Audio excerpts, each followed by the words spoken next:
दूध प्रशन करतो आणि पाणी सोडतो, तसं कथा बाजूला ठेवा, पण भावार्थ महत्वाचा आहे आणि त्याचा बदल आपल्या जीवनामध्ये झाला पाहिजे. श्रीराम कथेचे अक्षर ते शरा तिथं पर सभाग्य भाग्याचे जे नर ते कथा सादर परिस्थिती. ऐका, ही रामकथेचं असणारा एक एक अक्षर म्हणजे प्रत्यक्ष वेदाचा अर्थ सोपा करून दिलेला. आपल्यासारख्या मुलाला येत कवा कळावा, वेद कळणार नाही म्हणून हे कथारूप आपल्याला दिलेले, सोपं सोपं करून दिलेले, ते आपण ग्रहण करावं आणि जन्माला आल्याचं सार्थक या रामकथेतून या निर्देहाचं होतं. कथा श्रवणे उपजा विरक्ती, कथा श्रवणे वाढे शांती, कथा श्रवणे परमानंद प्राप्ती, महापापी उदरती कथा श्रवणे. ऐका, रामायणाचा फायदा काय आहे की रामायणाच्या कथेच्या श्रवणाने विकाराचा नाश होतो, भक्ती वाढते आणि भक्ती वाढल्यानंतर वैराग्य निर्माण होतं आणि वैराग्य निर्माण झाल्यानंतर ज्ञान प्राप्त होतं आणि ज्ञान प्राप्त झाल्यानंतर कसं जगावं हे कळतं आणि कसं जगावं कळाल्यानंतर 84 लक्ष येवणीचा फेरा चुकतो आणि मोक्षाला आत्मा जातो. चोरट वाल्मिक महापापी तो राम नामे झाला निष्पापी, त्याची कथा नित्य जपी, कथा वाग जलपी शिवाच्या. शांती ब्रह्म एकनाथ महाराज आपल्या पुढे ज्वलंत उदाहरण देतात. रामायण लिहायच्या वेळेस संन्यासी ऋषी मुनी तापसी काही कमी नव्हती महाराज. सत्ययुगातला काळ आहे, त्रेतायुगात रामाचा अवतार आहे. सत्ययुगाच्या वेळी अनेक महापुरुष होते, पण त्यांनी रामायण लिहिलं नाही. लिहिलं कुणी की ज्याने अनेक पाप केली.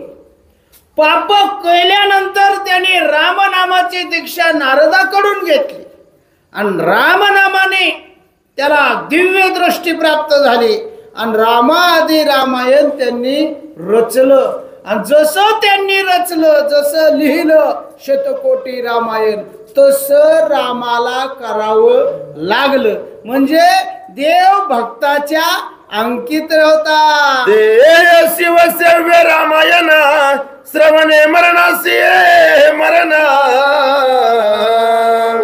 सवेची जन्माये बोळवना, श्रवणे परिपूर्ण ब्रह्मप्राप्ती. या रामायणाचा फायदा असा आहे की या श्रवणाने काळा माता दिला पाय, काळावर विजय मिळवता येतो आपल्याला या कथेच्या श्रवणाने.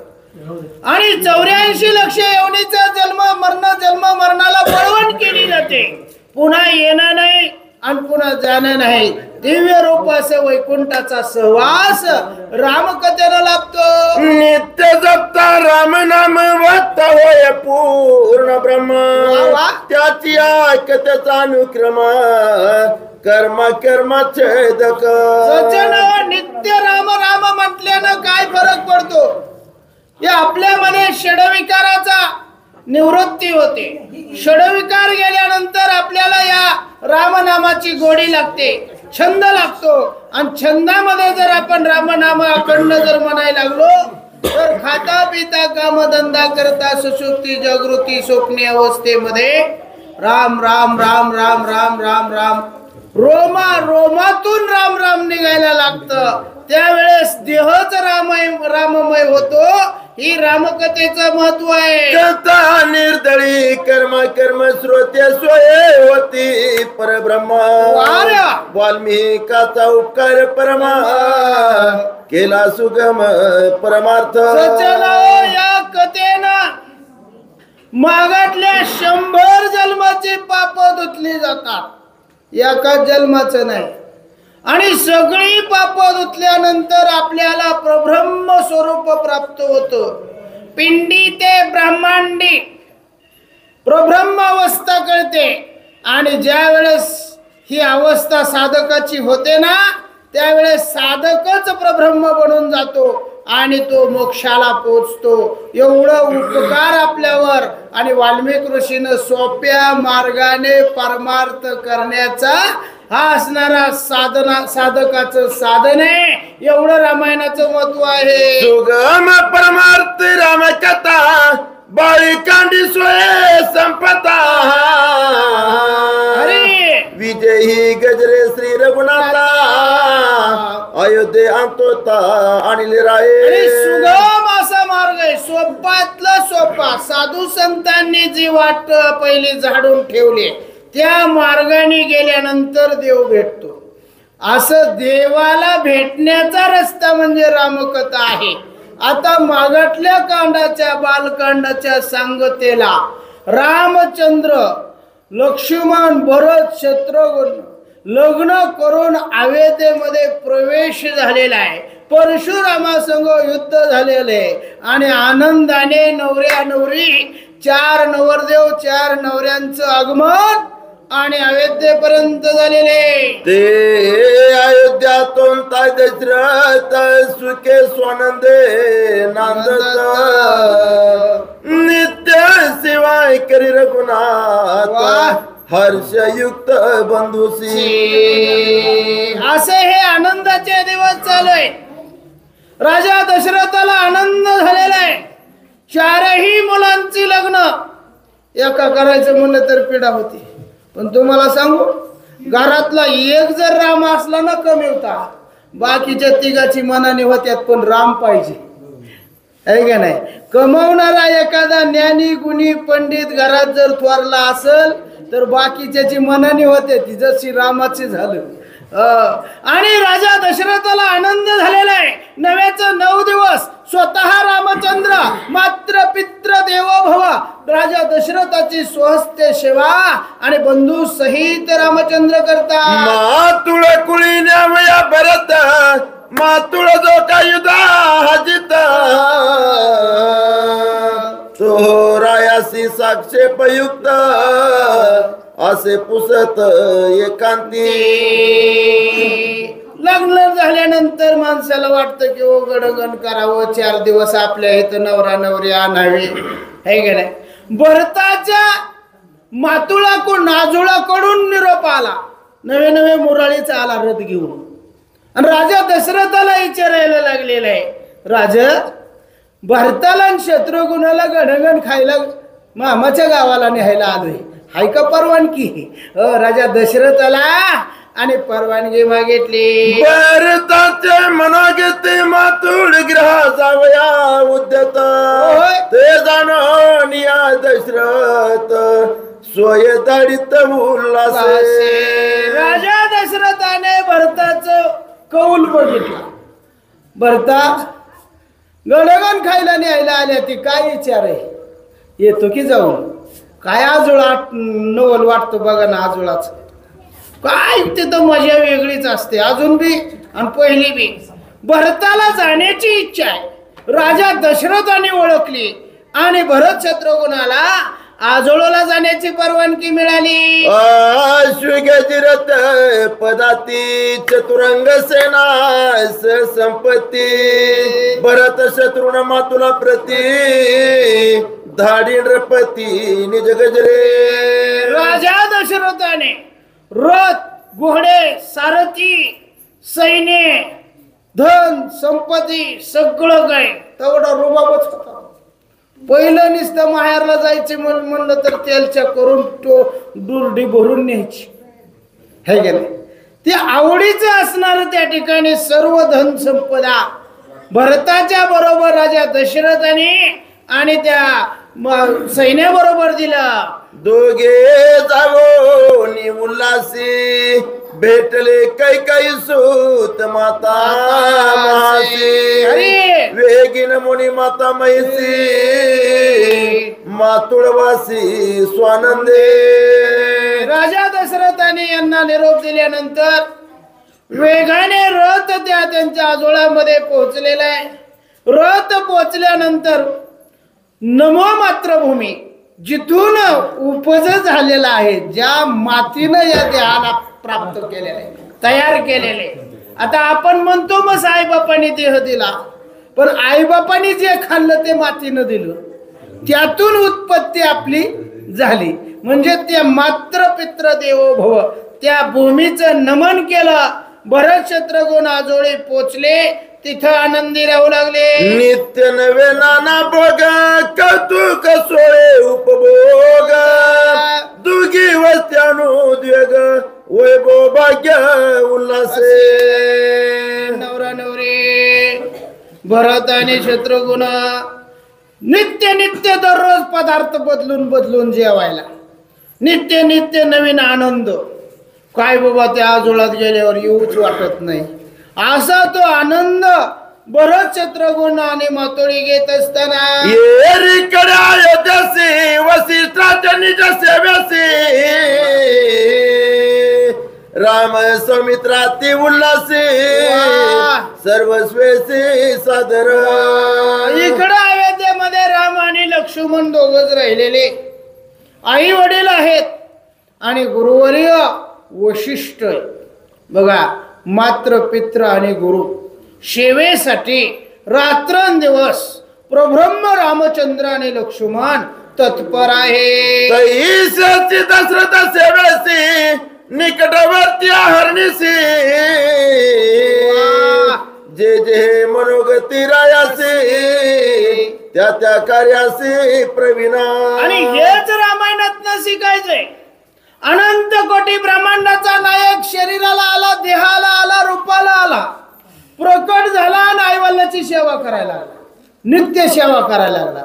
आणि आपण दीड दमडीचा कुठल्या घरनं फिरून आलोय गुन्हा तो मागातला अवतार, आणि आपल्याला आईवडिलांची सेवा का आवडत नाही. मग रामायणातनं हेच शिकायचं आहे की स्वतः प्रब्रह्म रामचंद्र आणि शेष अवतार लक्ष्मण भया आई वडिलांची सेवा आणि सद्गुरूची सेवा नित्य नित्य वेदेमध्ये करत होते.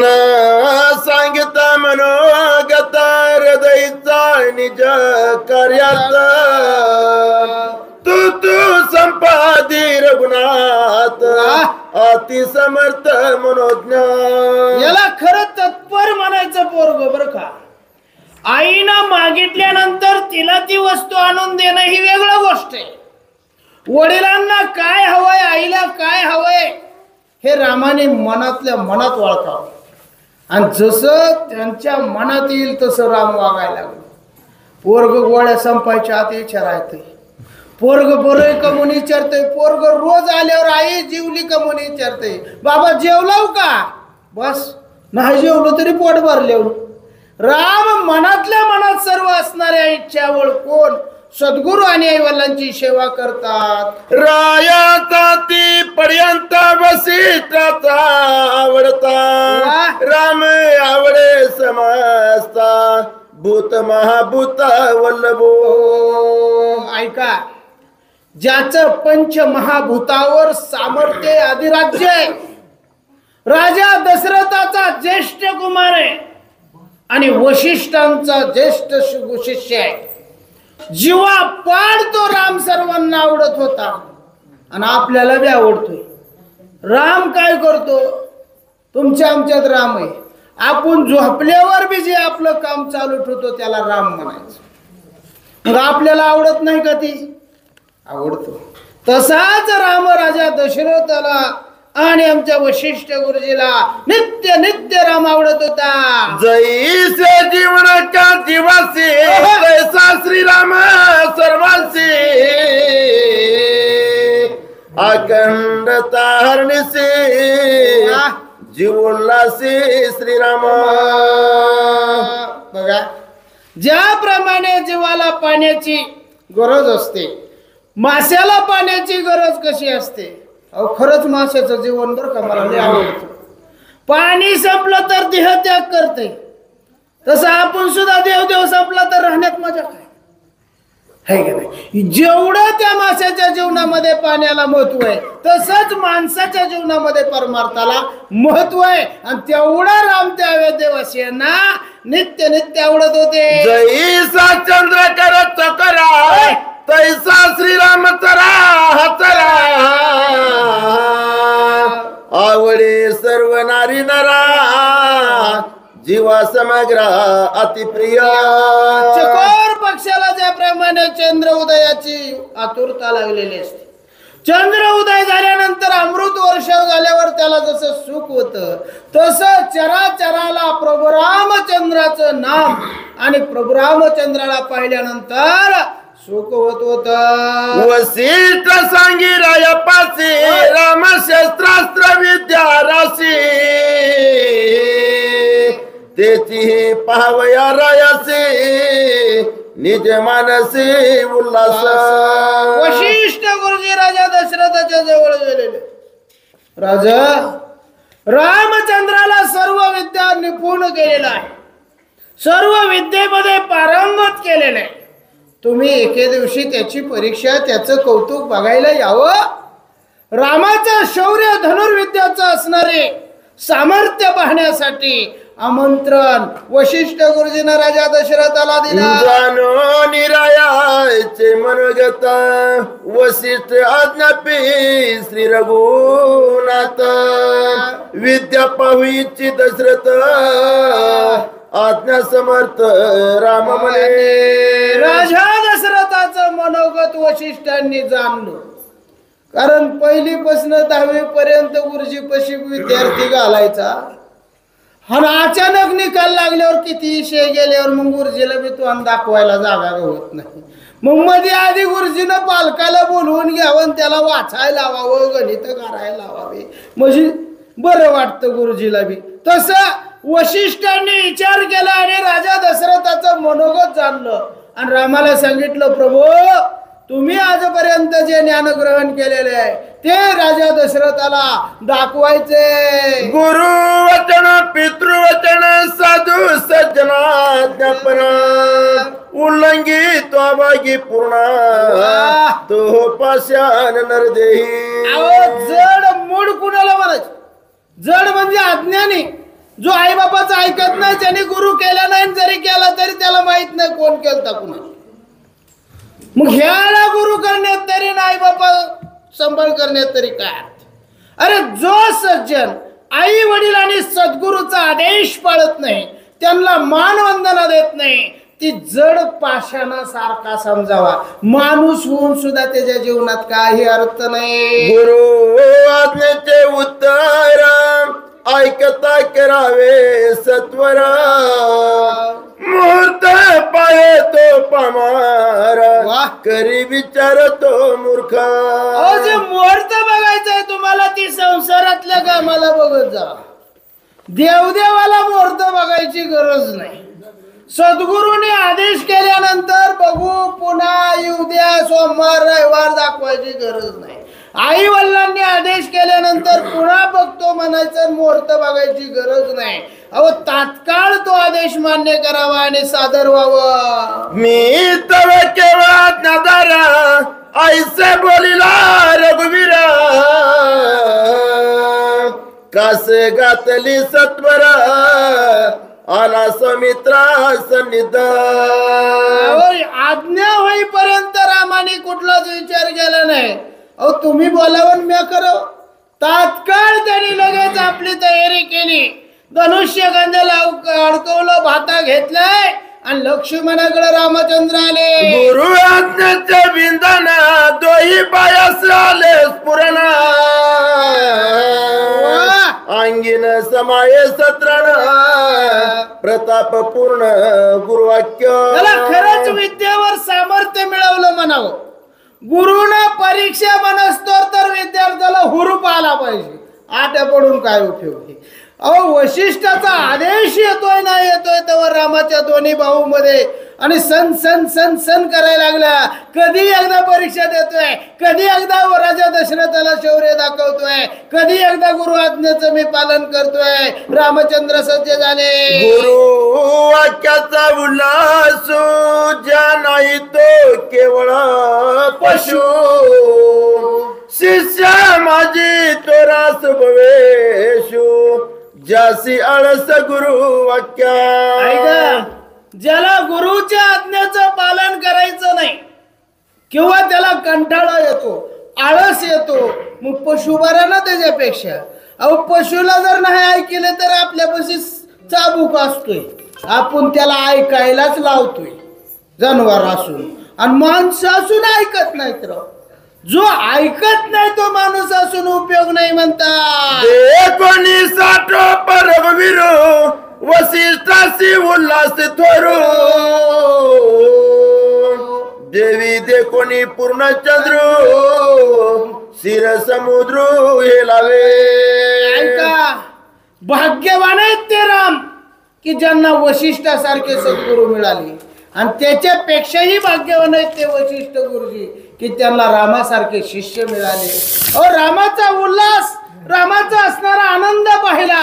ज्याप्रमाणे पौर्णिमेच्या दिवशी सागराला भरती येते, उधाण येतं, तसं आमच्या सद्गुरू वशिष्ठांच्या हृदयामध्ये आनंदाच्या उकळ्या फुटू लागल्या. जैसे झाले वसिष्ठासी थोरा लाद दशरथासी देखुनी साठोप पुत्रासी रंगभूमीसी श्रंगारी. ज्याप्रमाणे वशिष्ठ गुरुजीला अति आनंद झालेला आहे रामचंद्राचं शौर्य धनुर्विद्या पाहण्याचं, तेवढाच आनंद राजा दशरथाला झालेला आहे.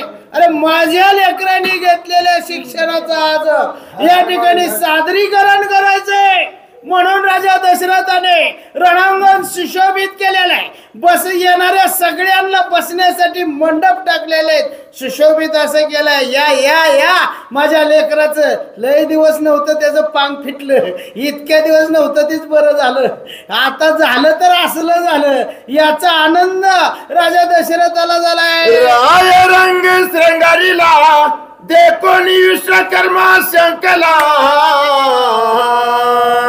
स्वर्ग तेने फिका केला लाजविला कैलासो. ऐका, राजा दशरथाने रणांगण असं सुशोभित केलं होतं की ज्या विश्वकर्म्याने ही सृष्टी निर्माण केलेली, ज्या ब्रह्माने विश्वकर्म्याच्या हातून ही सृष्टी सजवून घेतलेली, ती विश्वकर्मा सुद्धा चाट पाळला, विचार करायला लागला. अरे म्हणलं मी सगळ्यात सुंदर स्वर्ग बनवला, कारण ती राजाची भूमी आहे, तिथं मी स्वर्ग सुंदर बनवला. पण आजची अयोध्या स्वर्गाला बी कमी नाही, स्वर्गाहून चढ दिसते. अलकावतीची सौभागी त्वरी रंगीन श्रलोना हबरी तशी हा रंगा माझारी रंगधारी श्रीराम. ऐका, अलकावती नगरी राजा कुबेराची आहे. अरे तिच्या मधली जी शोभा आहे, आता श्रीमंताच्या घरच्या शोभेला काय हो, गरिबांनी जर एखादा बंगला बांधला तर अख्खं गाव नटत, आणि मोठ्यानं त्याच्याहून मोठा बांधला तर त्याला काय कमी. बापदादाचं सरता सारा नाही, पण बिचाऱ्यानं गावावर कष्ट करून बांधले हो, लय हालातीत दिवस काढल्यात हो. अहो ही मृत्यू लोक आहे, हिथं दिसे ते नासे, नासे ते पुनरुपी दिसे.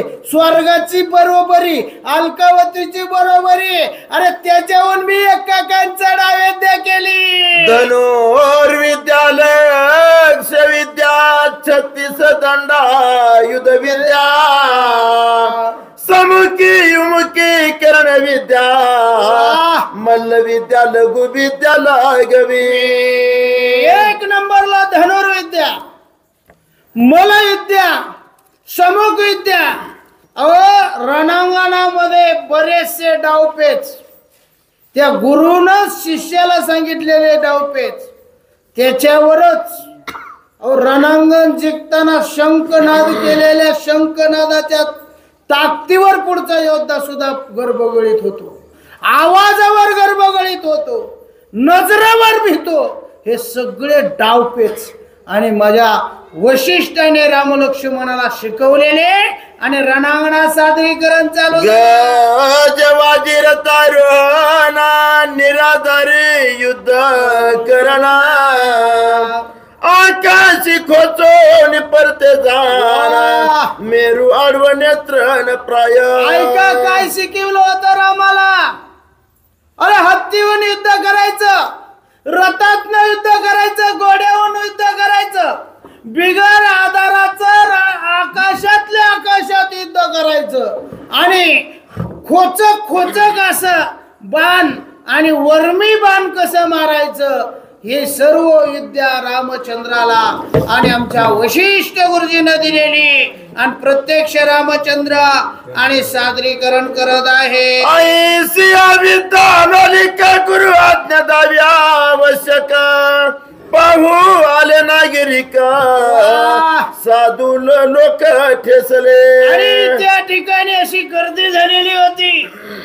सर्व विद्यावासी होते, साधू संत ऋषी मुनी तापसी होते, अनेक योद्धे होते, मल्ल होते, पण प्रत्येक जण बघण्यावर विश्वास ठेवत नव्हते. अरे काय बघतोय, जे न भूतो न भविष्य एवढं चातुर्य आणि रामचंद्राच्या विद्येमध्ये सगळ्याला पाहायला मिळते. रंगी उभार गोविरा विद्या दावी समग्र पाहू आले सुरवर युमानी अंबर दाटले.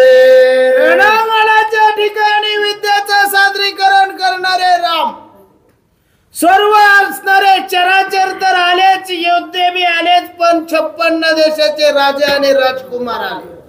कारण कुस्ती निस्ती खेळायलाच जायचं नसतं, बघायला बी जायचं असतं. बरं का, बघण्यात सुद्धा औरच मजा आहे. अरे स्वर्गातले देव सुद्धा विमान घेऊन आले. धन्य धन्य म्हणले हे अवतार, पूर्ण अवतार रामचंद्र. अरे काय युद्ध आहे, काय त्याची चलाकी आहे, काय सामर्थ्य आहे, हे सर्व पाहायला आणि तिन्ही लोकातली असणारे जण आले. ते काळी राम लक्ष्मण धनुर्विद्येचे लक्षण वीर श्रेच्या गिवन सोय संपूर्ण दाविते. आणि आता माग पुढे बसून उपयोग नाही बा. अभ्यास करायचा, अभ्यास करायचा, पेपर दिवशी ढिलं पडायचं नाही. राम आणि लक्ष्मण अशी त्या ठिकाणी विद्या दाखवली की माग राखलंच नाही.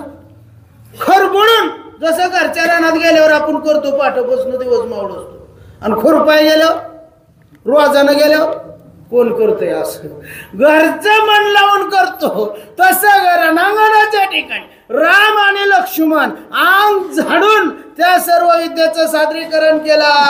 बाण तेजे गगन गगन धरीची अलक्ष खुणा सोये लक्ष जाणे आपण अचूक संधान श्रीरामाचे. ऐका, जे लक्ष्मणाने लक्ष बनवलेले बाण होते आकाश मंडळामध्ये, जाळ बनलेले, आणि त्याला भेदायचं कसं?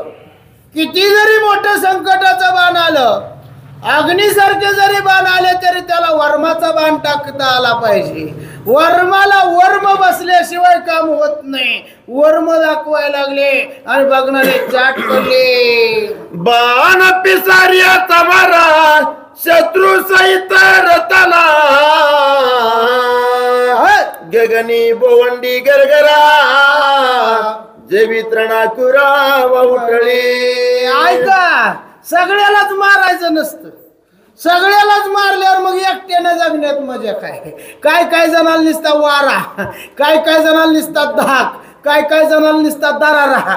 रामाने काय काय शत्रूला निसत्या वाऱ्यानं कसा उडवला जातो हे सुद्धा प्रात्यक्षिक करून दाखवलं. श्रीराम बाणाचा प्रताप मेरू मंदराचे कप देणे शस्त्र मुका लागे दाप कुर्मा साठोप तडतडू लागे. आता एवढ्या रंगामध्ये युद्ध सादरीकरण आलं. रामाचा एक एक बाण बात्यातून सुटायचा, मेरू मंदार पर्वत म्हणायचा. चुकून जर इकडे आला तर आमचं अस्तित्व संपल. पृथ्वी ज्याच्या पाठीवर आहे तो कुर्म विचार करायला लागलाय. अरे ह्यांचा झाला खेळ, पण म्हणले पृथ्वी जर खाली घसरली तर किती मोठी अवघड आहे. मग असा ह्यांचं याच्याहून तरी अंदाज काढा किती भयानक ताकद असेल त्या बाणामध्ये. अहो पृथ्वी डगमगायला लागली आहे, कुर्माच्या पाठीवर डगमग चालू आहे, वराहानं दात आवळल्यात. आता काय होईल ती होईल, पण आपण तरी शाबीत राहिलं पाहिजे. अशी चराचराची अवस्था आहे. सिंहनादाचा ती गजर त्याने शत्रूचे वेदे जिवारा परदळी हाकार वीरधीर मूर्छित. आणि नेहमी एक लक्षात ठेव, शत्रूला कधी कमी समजायचं नाही, अग्नीला कधी कमी समजायचं नाही, आणि मृत्यूला कधी इसरायचं नाही. तेवढं जर पाळलं तर आपलं जीवनच सार्थक झालं बघा. पुढचा शत्रू कमी कधी समजायचा नाही.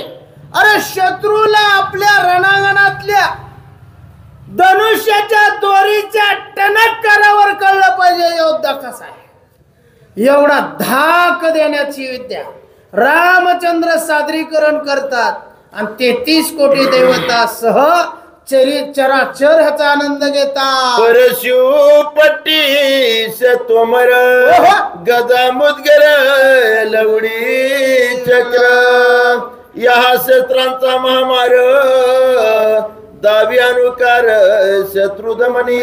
ऐका, हा फक्त धनुर्विद्याच नाही, मलविद्या बी होती.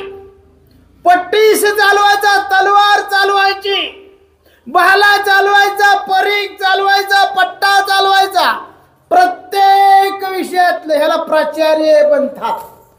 आणि आमच्यासारखी एका विषयवाली एकच चालू होत्यात बरं का. नुसती तलवारवाली तलवारीच, भाल्यावाली भालीच. पण ही सामान्य योद्धा नव्ह, याला प्रत्येक शस्त्रास्त्र चालवता येत होतं. असा तो राम आणि लक्ष्मण रणांगणामध्ये आपल्या विद्येचं सादरीकरण करतात. आशिपास शिवळ शक्तीधर 36 दंडा युद्ध चमत्कार दावी शस्त्रांचे महामार शत्रू संभार निर्दळणे. दाखवलं रामचंद्राने त्रिशूळ कसा हाताळायचा आहे.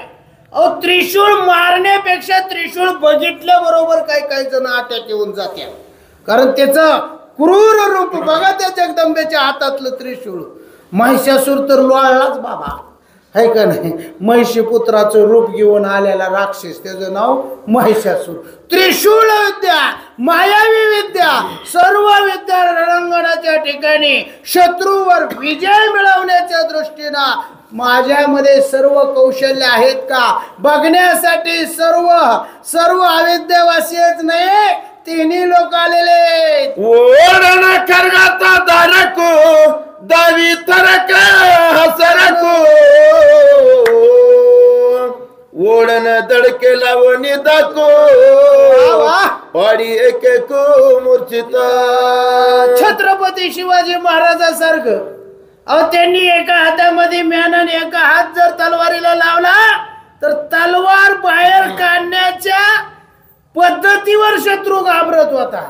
आपल्यावनी दाखवू का नकोन, काढू का नकोन, कसं करू, झाकून आणि पाकून नाही, नुसत्या त्याच्या झटक्यासारखं शत्रू माग सरला पाहिजे, कारण त्याची चलाकीच तशी, चमकच. प्रत्येक शस्त्रामध्ये रामचंद्र आणि लक्ष्मण भया निपुण आहे. उडील वेगाचनी उड्डाणे शस्त्र समुदाओ मर्दने तिची पाठी मोरी किरा निर्दळण्यारी विरा. काय शिक्षण आहे.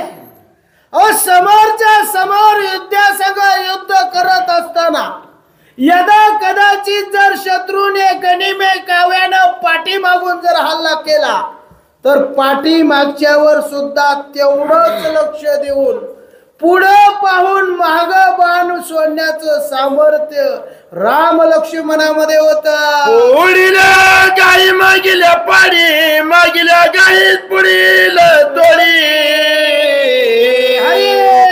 आईसिया महाराजच्या परवडी रणी निर्वडी दाबितो. ऐका, बघणाऱ्याला सुद्धा त्या ठिकाणी नवल वाटायला लागलं. अरे धनुष्याला बाण लावून समोर सोडलेला बाण वळून मागतलेला लागलेला आहे, माग तोंड करून सोडलेला पुढच्याला लागलेला आहे. ही तर खरी शाळा आहे. नाहीतर असे कुणी बी सावध होत्या ना. राक्षसा संघ झटायचंय.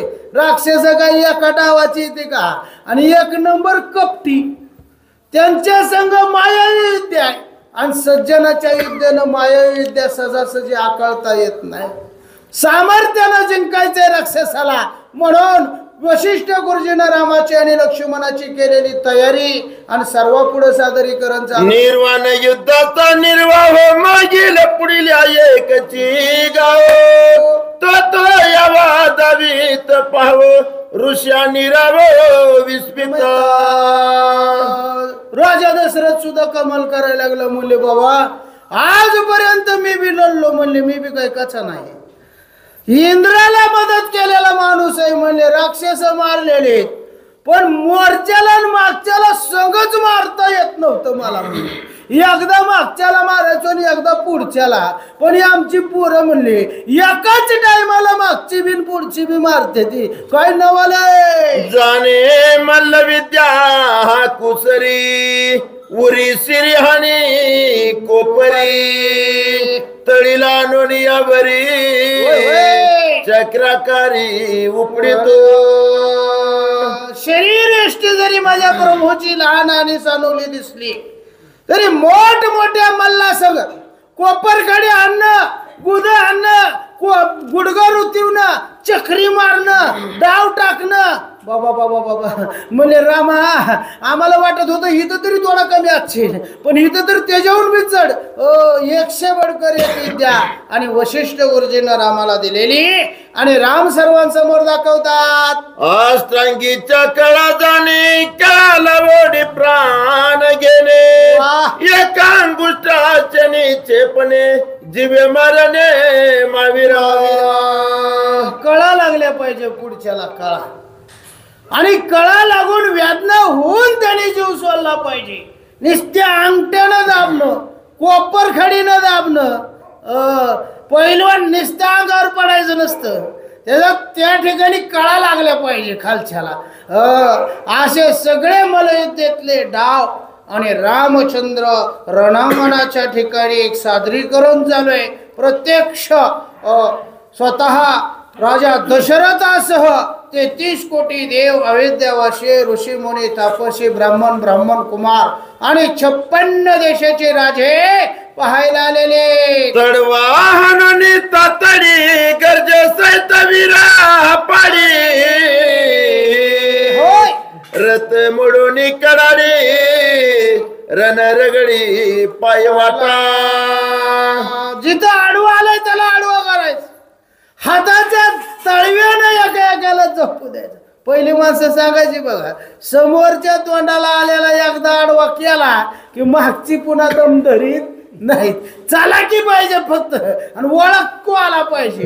गाडी चालवताना सुद्धा बरं का आपला वेग आपल्या हातात आहे. ज्या वेळेस आपल्याला पुढच्या वाहनाचा वेग कळन तेव्हाच आपली गाडी व्यवस्थित आहे. तसं रणांगणामध्ये समोरच्याचा वेग ओळखता आला पाहिजे आणि त्याला चितपट केलं की महागटली पुन्हा दम धरत नाही. रथ कसे मोडायचे, घोडे कुठं नेमके अडकवायचे, हे सगळं प्रात्यक्षिक आणि पाटील चला की हे सगळं प्रात्यक्षिक स्वतः रामचंद्र आणि लक्ष्मण भैया आणि सर्वांना दाखवत आहेत.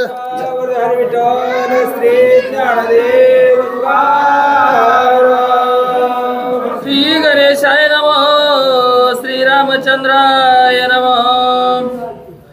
जाणे रती अहोरणे रणे माराचे प्रेरणे गती विगती परिभ्रमणे चक्रावर्तन रथाचे. रथगर्ते गणेश गणपतीला, विद्या सरस्वतीला आणि बसलेल्या साधू संतांना नमस्कार करून सद्गुरूच्या कृपेवरून कथेचा अनुसंधान सांगत आहे. हा प्रोग्रामाची धनुर्विद्या आहे आणि धनुर्विद्या हा दाखवायचे सगळे जनतेला. प्रोग्रामाला आतापर्यंत प्रोग्रामाला धनुर्विद्या शिकवलेली आपल्या ह्याच्यात निघणं नाही, पण आज दाखवायचीच पाळी आली. मग दाखवायला लागलाय. आता हे देव आहे, प्रोग्राम आहे, सगळ्याला चालनाच देणारा तू आहे. त्याला विद्या शिकायला काही अवगत आहे, त्याला काही विषय आहे का? म्हणजे जशी पाहिजे अशी विद्या, जशाला पाहिजे तसं प्रत्येकाला प्रत्येकासारखं उत्तर विद्या हा प्रोग्राम दाखवू लागला जनतेला. रथाची सवेगता शत्रुरथ पसव्यता घालून चालवे निजरता रथ योग्यता दावितो. म्हातारे रथ चालवायचं कसा, पुढच्याला अडवायचं कसं, रथ आडवा घालवायचा कसा, रथाची योग्यता काय, कुठल्या स्वरूपाने न्यायचा, रथ स्वतःहून चालवायचा, स्वतःहून असताना पुढे जायचा, आडवायचा, हे सगळं दाखवायला लागला. रथ चालवावा कसा काय म्हणजे प्रत्येकाला दाखवतोय, बघायचंय, हे करायचं नाही. राम झालाय कुठपर्यंत, आपण शिकलोय कुठपर्यंत, तत्पर्यंत झालोय कुठपर्यंत, हे प्रोग्राम सगळ्याला दाखवू लागले. निरालंबीची आगमना रथ चालवू सके जाना दाविता रथ गती लक्षणा विस्मय युद्धाचारी. प्रत्येकजण विस्मय करायला लागली, रथाची गती किती आहे आणि रथ चालतो कसा, रथ चालवतोय कोण आणि रथाची गती काय आणि रथ आहे कोणचा. आता हे रथ चालवतोय, ह्या रथामध्ये हा प्रभुराम आहे, रथ हे चालतोय, मग रथ चालतोय कुठपर्यंत, कसा चालतोय, रामाला कळतंय रथाची गती किती आहे. आता आपल्या रथाची गती किती चालते, आपल्या रथाची कमी आली.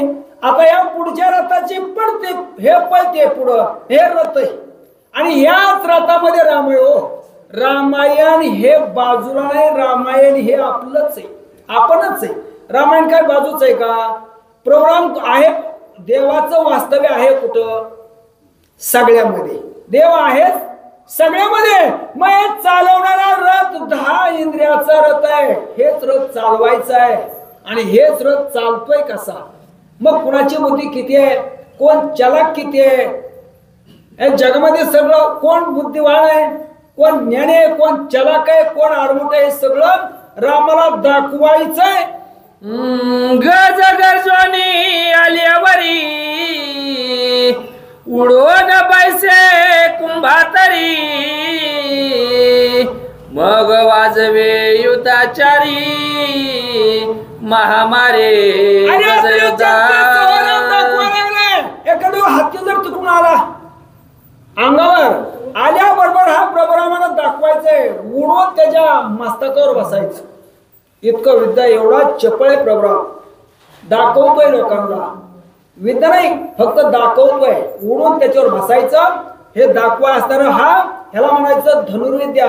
आणि धनुर्विद्यामध्ये हे पारंगत झालेला प्रभुराम आहे, दाखवायला वशिष्ठानं चालू केलं, बघायला सारी जनता आहे. गजे पर सैन्याकळी गज रगडी गजातळी गजे गजदळ निर्दळी रणरांगोळी गज योद्धा. हत्ती मुळा मला असताना साऱ्या रणाची रांगोळी हत्तीनं करायचं, हत्तीवर बसायचं, हत्तीचं सैन्य हे कसं, हत्तीवर युद्ध करायचं कसं, हे सगळं केलेलं पराक्रम, सगळं केलेलं हे सगळं प्रोग्राम हा सगळ्या जनतेला दाखवू लागला. बैसो जाणे अश्वावरी वागवी युद्धाच्या महामारी नाचवी पायावरी रणांगणी विचारतो. शेवटी घोड्यावर बसायचं कसं, घोड्यावर बसून विद्या करायचं कसं, घोडं नाचवायचं कसं. अरे 2 पायावर 4 पायाचं घोडं पण 2च पायावर नाचायला लागले. रामबस्त्यावर नाचवतोय आणि नाचून विद्या दाखवतोय, विद्या करायचं कसं हे सगळं लोक शिकल्याला.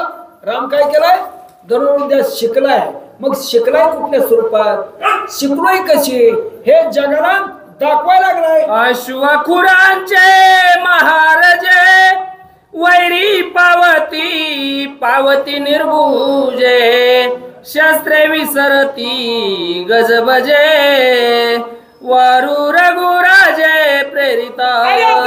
घोड्यावर जर बसल्याने निघाला, पुढचं शब्द पुढचं प्रभुरामाचा घोडा बघितल्याबरोबर तो निर्मुजायची, राम आला काय की धाक बसायचा. अरे घोड्याचा पाय खाली टेकत नाही, 2 पायावर घोडा नाचतोय, इतका घोडा कडक आहे, इतका घोडा चपळ आहे, अशा घोड्यावर बसून दाखवतोय युद्ध करायचं कसं आणि युद्ध शिकलाय काय प्रभुराम, हे सगळं जनतेला दाखवतोय. लागत अश्वाची महाझड सैन्य होय जी दुखंड, तोडित वीरांचे रुंड मुंड, वैरी दुखंड रणरंगी. अरे आता तू घोड्यावर राम बसला रे बसला, किती सैन्य असू द्या, राम घोड्यावर बसला, आला राम, सैन्य ऑटोमॅटिक दुखंड पळायच्या मार्गाला लागायचे. इकडं तिकडं दोन भाग ऑटोमॅटिक व्हायच्या का तर राम घोड्यावर बसला. अरे बसलेला राम कधी मान उडवीन, कधी मुटकं उडवीन, अरे कधी कुणाला संपवेल ह्याचा मेळ लागत नाही, म्हणून सर्व सैन्य राम घोड्यावर बसल्या बसल्या बाजूला पळायचे. ऐसे नानुकारा अश्वा गजर तांचे संचार, शास्त्र शास्त्रांचे महामार, दावी चमत्कार रघुनाथ. प्रत्यक्षात तिथं विद्या आहे का नाही, फक्त शिकलेली विद्या दाखवायची. सगळं शास्त्र चालवायचं कसं, अस्त्र चालवायचं कसं, शास्त्र अस्त्र त्याचा असणारे त्याचा भडीमार मारायचं कसं, म्हणजे भडीमार करायचा कसा, अस्त्र चालवायचं कसं, अस्त्र बरोबर असणारे पुढच्यावर मोहायचं कसं, शस्त्र अस्त्र राम शिकलाय, तो पारंगत झालाय, तरबेज झालाय, साऱ्या जनतेला दाखवू लागलाय. युद्धा दिवायानुकरणा श्रीरामाचा अति दारुण, देखोनी एक मूर्छा पन्ना, ते प्राण सांडू पाहती. अरे ना कोणी म्हणतात रामाचं नुसतं विद्या दाखवतोय, एक एकाला वाटायचं तर आपल्यालाच मारतो काय की. घोड्यावर बसला राम, आला काय की वाटायचा, रामाची परिस्थिती बघितल्याबरोबर काय कायला मूर्छना आली. विद्या नाही दाखवतोय, काय काय बघायला आलेला सुद्धा वाटायचा तर आपण मरतो काय की. बेशुद्ध काय काय म्हणूनच बेशुद्ध पडायला लागली. एकी घेतले परम धाका, एकासी लागला दुःख दुका, एक करीती लगो शंका, एक देखा नागवे बघितल्याबरोबर एक एकला धाक बसला, धाक असा धाक बसला की पुन्हा विद्या बघायला जायचं नको. विद्या नाही दाखवतोय, अरे काय काय म्हणले लघु शंका करायला लागली, जागची जागेवर लघवी झालेलीच कळा का तर रामाचं नुसतं विद्या बघायला गेलं बरं का, नुसतं त्यानं धनुर्विद्या शिकतोय, शिकलेली दाखवतोय, काय काय बघायला गेलेत. अरे बघायला जाणारच एवढी अवस्था आहे, काय काय लघवी आपली झाली कुठे माहिती नाही, काय कायला धाक बसला, काय कायला मूर्छना आली, काय काय बेशुद्ध पडले ते नुसतं बघायला जाणारी. देखोनी श्रीरामाचा प्रताप, सुर सिद्धा सुटे काप, दैत्य दानवा अहंकाप, दुर्धर रूप श्रीराम. अरे रामाचा प्रताप बघितला, देवाला धाक बसला, देवाला दैत्याला तर कधीच माणसाची तर अवस्थाच नाही. आता प्रभुराम माणूस आहे, अवतार कशाने घेतला, आता देव आहे पण अवतार माणसाचा आहे, आता माणूस आहे अवतार घेतलाय दैत्यासाठी. वरी देव आहे, वरी देव बी बघायला लागले. रामाचं खरंच राम पारंगत झालाय का, राम युद्धामध्ये परफेक्ट झालाय का, वर्ण बघायला लागले, त्यांना माना चुकवायला लागले. आता बघणारा चित्र अवस्था बिकड आहे, इकडं असणाऱ्या राक्षसाला कळलं प्रभुराम या अवस्थेमध्ये विद्या शिकलाय, धनुर्विद्येमध्ये राम सगळ्यापेक्षा श्रेष्ठ आहे. कळल्याबरोबर त्या राक्षसाला सुद्धा धाक बसला. भूत भविष्य वर्तमान जाणते जे जे सज्ञान, तेही दाके कंपायमान, यावा दारुण दारुण देखोनी. नागपणे म्हणतायत भूत भविष्य आणि वर्तमान जाणणारे ते जाणणारे, आणि आज बी आहेत बरं का. भूत म्हणजे माग झालंय काय, माग झालेलं प्रत्येक जण सांगल, वर्तमानामध्ये काय चालतंय हे बी कळ. आता तर काय कळतंयच, काय झालंय चौकटीला की लगेच कळतंय. आता बोलायची काम नाही, वर्तमान लगेच. पण भविष्य अहो हे सुद्धा सांगणारे आहेत. भूत भविष्य वर्तमान हे सांगणारे आहेत, ज्ञान शिकवणारे आहेत. ह्यांना सुद्धा धाक बसला. प्रोग्रामाची अवस्था पहिली, प्रोग्रामाचा विद्या बघितला, हे सुद्धा घाबरले. श्रीराम यावा ती दुर्धर देखोने राजा सुख निर्भर विद्याने पुन्हा झाले कुमार हा दृढ निर्धार रायसी. अरे तो विद्यामध्ये पारंगत झाले चारी मुला. राजा दशरथाला फार आनंद वाटला. राजा म्हणतो धन्य धन्य झालो आज. मुलाचा प्रकरण बघितला, मुलाची असताना शौर्य बघितलं. अरे मुला जन्मावी तर अशी असावी.